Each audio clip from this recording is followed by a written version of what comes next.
How many times have you catched yourself starting something with a high amount of intensity, with a high amount of power, with a lot of enthusiasm, just to find out that that all goes away after a couple of days.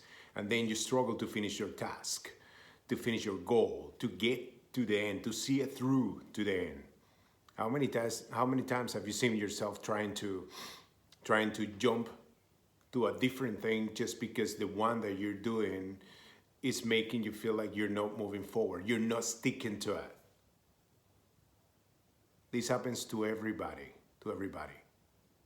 Everybody has these things. I mean, we all jump from one point to another. Why? Because we lack consistency. Consistency. We lack the amount of willpower and the testicular fortitude to actually stick to something and work the way through it, see it through to the end.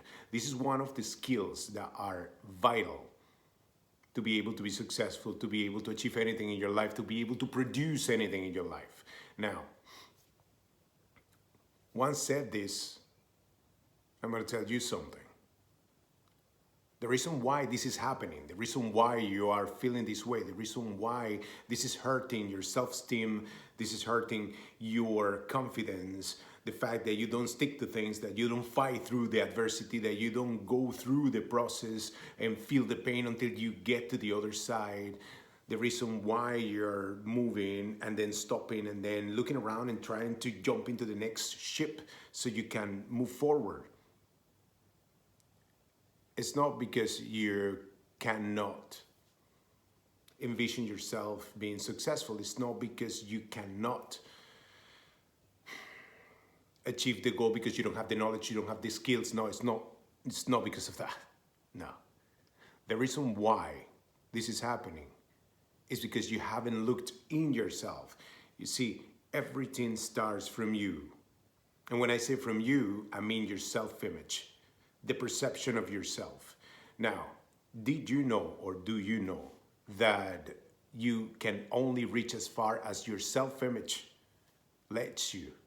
Now, in order to be able to achieve anything or to grow in any different way that you want, to take a different path and be successful at that path, you need to upgrade your self-image. You need to upgrade who you are. I don't know why people think that the concept of identity is a fixed concept. It's not. The concept of identity flows like water.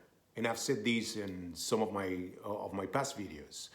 You cannot expect to think that you are going to grow when you perceiving your identity to be just the way it is. Oh, this is who I am. No, man. Who you are is untold. Who you are is expansive. It's ever growing. So you gotta embrace that. You gotta embrace it with your hands, with your arms tight right there, and realize that before you can achieve anything, you gotta become that person. I know I repeat this a lot. You gotta become that person because I need to hammer it into your head that you have to upgrade who you are, your self-image. Oh, people say, oh, yeah, that's great, all fine. How do I do it? Well, the way to do it is to use a couple of techniques I'm gonna give you. One of them is self-talk. Self-talk is something that's been around for ages, something that's been around for a long time. But because we lack consistency, we don't use it. You see, we think it's all magic mumbo jumbo and things like that. No, it's not. It's not. I'll explain you why it's not.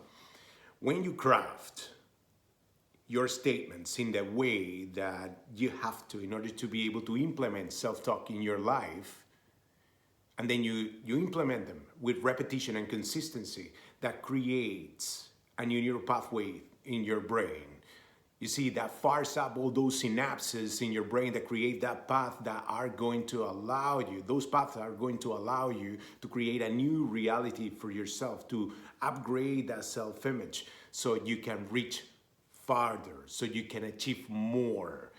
Now, as I was gonna tell you how it works, you construct the statements that are simple, that are happening in the present, that you are going to repeat as much as possible with feelings, and you are going to do that as long as you can throughout the day, because everything happens and everything works in your mind with repetition. Repetition is the mother of skills, as Tony Robbins says.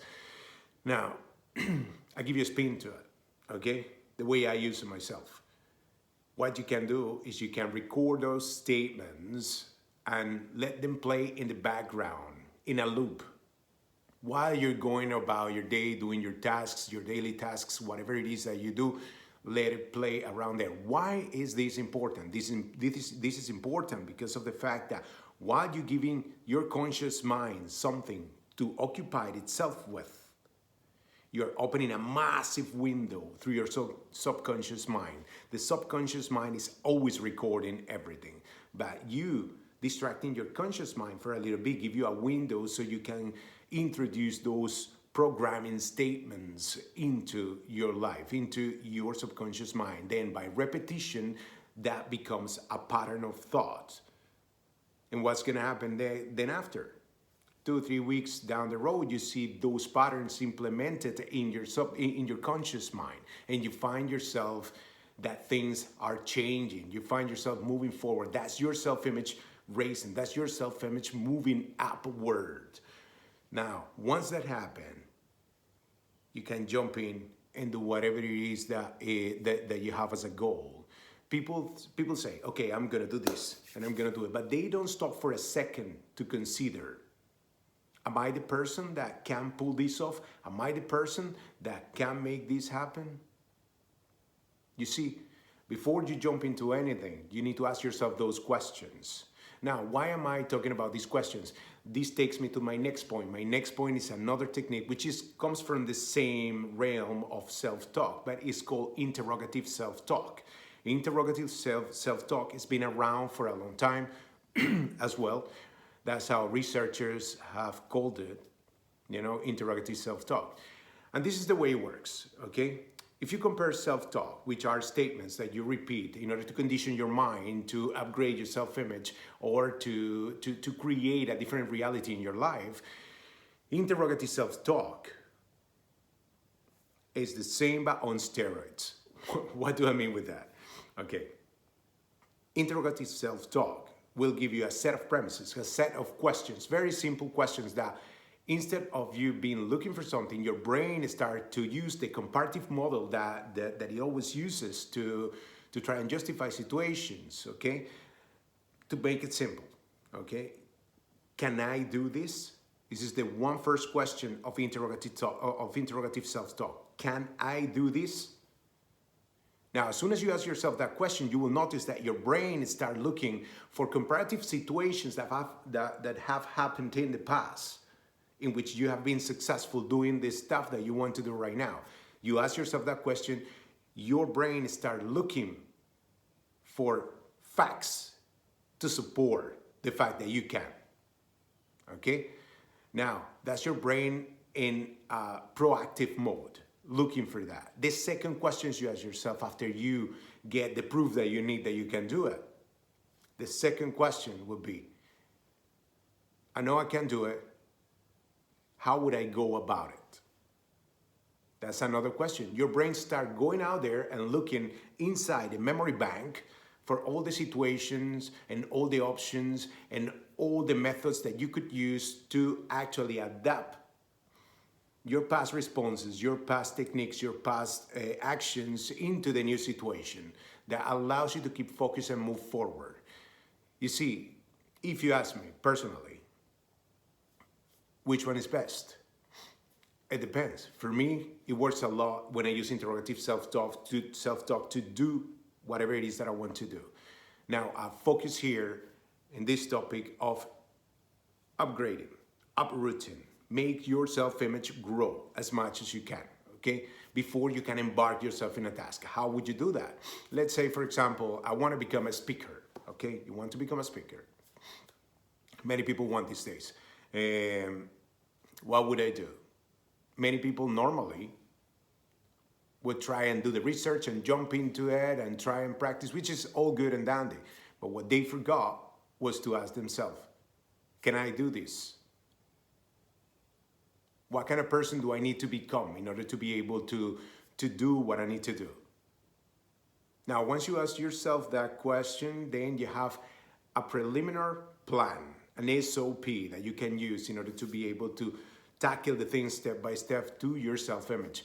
Once your brain finds the reasons why you can and are able to do this, your confidence grows, your self-image start moving forward. Then you apply that with repetition, then you start doing the stuff that you were doing in the first place. Nothing happens before you can uproot your self-image. You see, upgrade your self-image.